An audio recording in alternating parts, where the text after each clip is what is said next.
That's Nick. And that's Joseph. And today we're here to talk about Are You There, God? It's me, Margaret. It's the sophomore film You drift. always look at me, but when you do that, the poster for the movie's up. Okay. So no one would see it. Oh. You don't watch our videos. I do, but... No, you don't, because if you did, you'd know that we never see your reaction. Gotcha. It's not about... I'm doing it for myself. Oh, sure. Not for the world. Sure. This is the sophomore film directed by Kelly Fremon Craig. And it, of course, is based on the seminal 1970 young adult novel by Judy Blume, who I'm happy to say has also helped co-write the script. She's featured in a cameo in the film as well. And last week, there was a new documentary about Ms. Blume. Do you know Kelly's first film? Yes, it was... Oh, and it's important to note, Lionsgate is releasing this April 28th, 2023.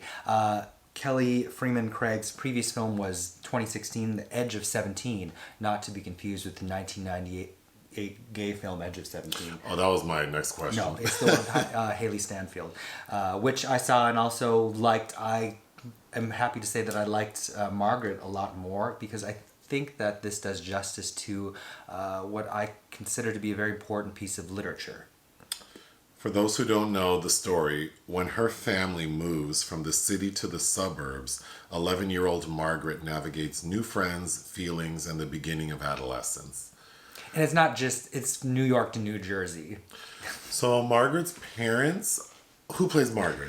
Margaret is played by Ryder Fortson, who is not a newcomer per se. She had a part in Ant-Man and the Wasp a couple years ago, but it almost feels like that because she's kind of just a regular teenager, and that's very much what she feels like. Adolescent. She's only 11, right?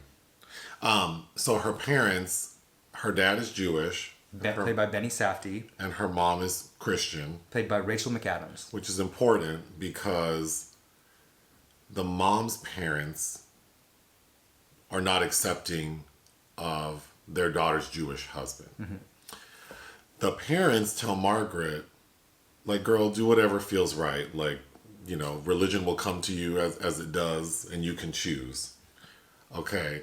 But they want her to be an adult. They're very careful about her being exposed because Benny Safdie, his mother, Sylvia, played by Kathy Bates, is very keen on, you know, having her granddaughter, who she's very close to, learn about her family's religion. But both Barbara and Herbert have been kind of very much against that. So there's that. Then when Margaret starts this new school, she meets a group of girls who kind of are commiserating about, like they're very concerned about puberty, getting their period, developing breasts. Mm-hmm. So all that unfolds, and basically it ends with Margaret, when it comes to her religion, she sort of realizes that it's not about like the denomination or a building.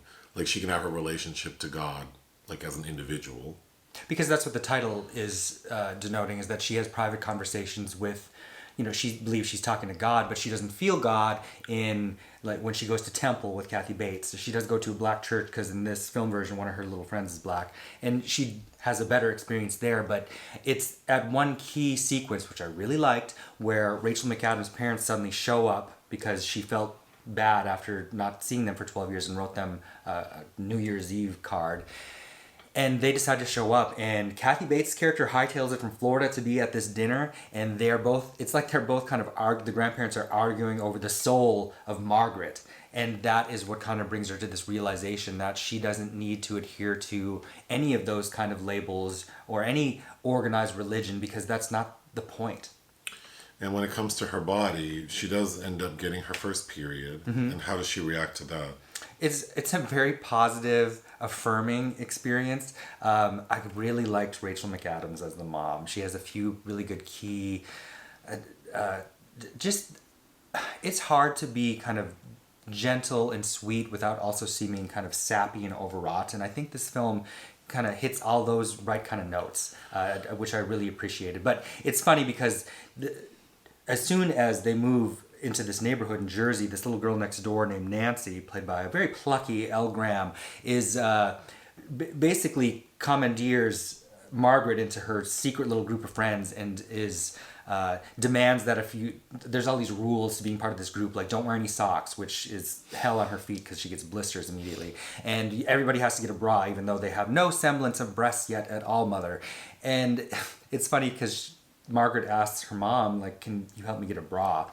And Rachel McAdams is like, well, they're kind of uncomfortable. Why don't you just enjoy the time where you don't have to wear that? But, and especially in 1970, so my mom had this book. She had the book with the binding that had the purple cover with the very blonde girl on the front, which I remember reading circa 1992. And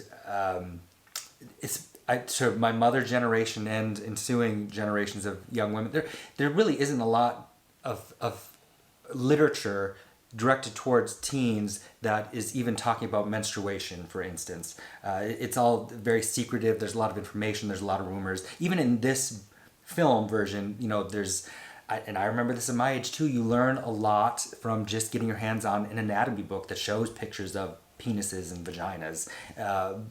But also how that's really not a complete picture of what it's like to be an adolescent and what you're exposed to. And this very much is set in 1970, so I think there are some easy things to get around because obviously there was no social media and the exposure is limited, but I don't know, I think it does a lot of that justice.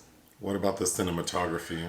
Shot by Tim Ives, who did a few, at least the first 2 seasons of Stranger Things, I think. It looks good. If I have any critiques of it, though, there are a lot of uses of vintage 70s tracks, which I think, especially towards the beginning of the film, which I know it's trying to set a tone of the period, but it's like, we don't need that all the time. But other than that, I liked it, and Hans Zimmer did the score. But I really loved Kathy Bates as Sylvia, who looks fantastic, and I don't know if it's because she's wearing her hair in a way that reminded me of my own grandmother, who I was very close to. So I was very touched by the relationship that Margaret and Sylvia have. Margaret keeps going back to New York to visit her grandmother, who I think has put all her meaning into this relationship she has with her only granddaughter. And they go to see the Pirates of Penzance. The girls themselves, I think, are cute and sweet without seeming precocious or irritating. It all seems very real. I mean, they have Nancy believes that there's an exercise you can do to grow your breasts, which I thought was kind of funny. And then, of course, Margaret's own sexuality. She has a crush on this boy named Moose that none of the other girls seem to really like. There's a tall girl in class who's developed much earlier than everyone else. Laura Denker, played by Isel Young. I felt the same way watching her as when I saw Scarlett Johansson in The Horse Whisperer. I'm like, this person is probably going to be in a lot of stuff. She's very striking. But it's so hard to watch somebody be treated in a way, because basically Margaret's friend group are the mean girls, and they are teasing this girl for having breasts and kind of getting all the attention of the boys, and of course sparking all kinds of vicious rumors in school. But it's just like when you want to tell somebody, like, you are a beautiful tall drink of water, and just wait till you get away from all this trash because you're going to be fine. But yeah, I don't know. I really liked it. Rachel McAdams, Kathy Bates, I was very touched for the most part. Do you have anything else? I don't think so. What would you give it? 3.5. Hit the thanks button. Listen to our podcast. Bye.